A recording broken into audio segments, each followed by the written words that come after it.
जय श्री कृष्ण। कार्तिक कृष्ण रमा एकादशी। युधिष्ठिर बोले, हे जनार्दन, कार्तिक कृष्ण पक्ष की एकादशी का क्या नाम है, यह मुझसे कहिए। श्री कृष्ण बोले, हे राजन, कार्तिक कृष्ण पक्ष में रमा नाम की शुभ एकादशी होती है, उसको मैं कहता हूँ, तुम सुनो। यह सब पापों को हरने वाली है। प्राचीन समय में मुचुकुंद नामक राजा था। हे राजन, वह राजा विष्णु का भक्त और सत्यवादी था। धर्म से पालन करते हुए उसका निष्कंटक राज्य हो गया। उसके घर में बेटी थी, उसका नाम चंद्रभागा था। उसका चंद्रसेन के बेटे शोभन के साथ विवाह हो गया। हे नृप, वह शोभन कभी अपने ससुर के घर पर आया, उसी दिन पवित्र एकादशी का व्रत आया।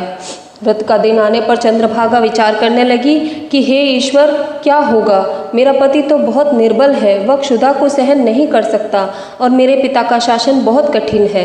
दशमी को ड्योढ़ी पिटवा देते हैं कि एकादशी के दिन भोजन नहीं करना चाहिए। डुम डुम का शब्द सुनकर शोभन अपनी स्त्री से बोला, हे कांते, अब मुझे क्या करना है। हे शोभने, जिसके करने से मेरा जीवन नष्ट न हो, ऐसी शिक्षा दो। चंद्रभागा बोली, हे विभो, मेरे पिता के घर में कोई भोजन नहीं करता। हाथी, घोड़े तथा पशु भी नहीं खाते हैं।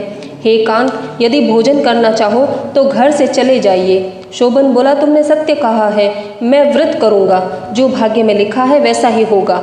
इस प्रकार भाग्य का विचार करके उसने उत्तम व्रत को किया। भूख से, प्यास से शरीर पीड़ित हो गया और वह बहुत दुखी हुआ। सूर्य अस्त हो गए। वह रात्रि वैष्णव मनुष्यों को हर्ष बढ़ाने वाली हुई और शोभन के लिए असह्य हो गई। सूर्योदय के समय शोभन की मृत्यु हो गई। राजा ने राजा के योग्य सुगंधित चंदन की लकड़ी से उसका दाह कर्म कराया। चंद्रभागा से पिता के निषेध करने से अपना शरीर नहीं जलाया। उसका अंतिम संस्कार करके पिता के घर में रहने लगी। रमा के व्रत के प्रभाव से मंदराचल की शिखर पर शोभन को बहुत रमणीय देवपुर मिला। सिंहासन पर बैठकर गया श्वेत छत्र और चमर प्राप्त हो गए। किरीट, हार, बाजूबंद इनसे सुशोभित हो गया। गंधर्व और अप्सरा सेवा करने लगे। वहाँ शोभन दूसरे इंद्र की तरह शोभा को प्राप्त हुआ। मुचुकुंदपुर में रहने वाले सोम शर्मा नामक ब्राह्मण तीर्थ यात्रा के लिए भ्रमण करता हुआ गया। उसने राजा के जमाई को वहां देखा। वह उसके पास गया। उस शोभन ने शीघ्र सिंहासन से उठकर ब्राह्मण को नमस्कार किया और अपने ससुर की कुशलक्षेम पूछी और अपनी स्त्री चंद्रभागा तथा नगरवासियों की कुशल पूछी। सोम शर्मा बोले, हे राजन, तुम्हारे ससुर के घर में कुशल है, चंद्रभागा सकुशल है और नगर में सर्वत्र कुशल है। हे राजन, यह विचित्र नगर आपको कैसे मिला, सो कहिए। शोभन बोला, कार्तिक कृष्ण पक्ष में रमा एकादशी होती है, उसका उपवास करने से यह अस्थिर पुर मुझको मिला है। हे द्विजोत्तम, जिस तरह से यह अटल हो जाए ऐसा यत्न करिए। ब्राह्मण बोला, हे राजेंद्र, यह स्थिर क्यों नहीं है और यह अटल किस तरह होगा, वह मुझसे कहिए, मैं उसका निश्चय करूंगा। शोभन बोला, हे विप्र, मैंने यह व्रत श्रद्धा पूर्वक नहीं किया, अतः मैं इस नगर को अस्थिर समझता हूँ। चंद्रभागा से यह वृतांत कहिए, तब वह नगर स्थिर हो जाएगा। यह बात सुनकर, उस श्रेष्ठ ब्राह्मण का वचन सुनकर चंद्रभागा आश्चर्य से प्रफुल्लित हो गई। हे ब्राह्मण, वह ब्राह्मण से बोली, हे ब्राह्मण, जो तुम कह रहे हो यह वृतांत प्रत्यक्ष है। सोम शर्मा बोला, हे पुत्री, तुम्हारे पति को मैंने आंखों से देखा और देवताओं के समान उसका प्रकाशवान पुर भी देखा है। उसने उसको अस्थिर बताया है, उसके अटल होने का उपाय करो।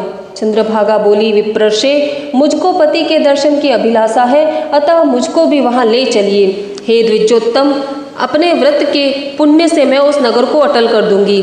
जिस प्रकार हम दोनों का मिलाप हो जाए ऐसा उपाय करिए। बिछुड़े हुए का मिलाप कराने से बड़ा पुण्य होता है। यह सुनकर सोम शर्मा उसके साथ चला गया। मंदराचल पर्वत के समीप वामदेव के आश्रम में सोम शर्मा गए। वामदेव ने उनका कहा हुआ सब वृतांत सुना। उज्ज्वल चंद्रभागा का वेद मंत्र से अभिषेक किया। ऋषि के मंत्रों के प्रभाव और एकादशी के व्रत के प्रभाव से चंद्रभागा का दिव्य शरीर हो गया और दिव्य गति को प्राप्त हुई। प्रसन्नता से प्रफुल्लित नेत्र किए हुए वह अपने पति के पास पहुंच गई। शोभन भी अपनी आई हुई स्त्री को देखकर बहुत प्रसन्न हुआ और उसे बुलाकर अपनी बाई तरफ बिठा दिया। हे नृपशार्दूल, इस प्रकार वह अपने पति के साथ आनंद से रहने लगी। वह दिव्य रूप होकर सुंदर आभूषणों से सुशोभित हुई सुख भोगने लगी। शोभन भी उसके साथ दिव्य रूप होकर विहार करने लगा। जो उत्तम मनुष्य इस व्रत को करते हैं, निसंदेह उनके ब्रह्म इत्यादि पाप नाश को प्राप्त होते हैं। जैसे एकादशी शुक्ल पक्ष की है, वैसे ही कृष्ण पक्ष की है। जो मनुष्य एकादशी के व्रत का महात्म्य सुनता है, वह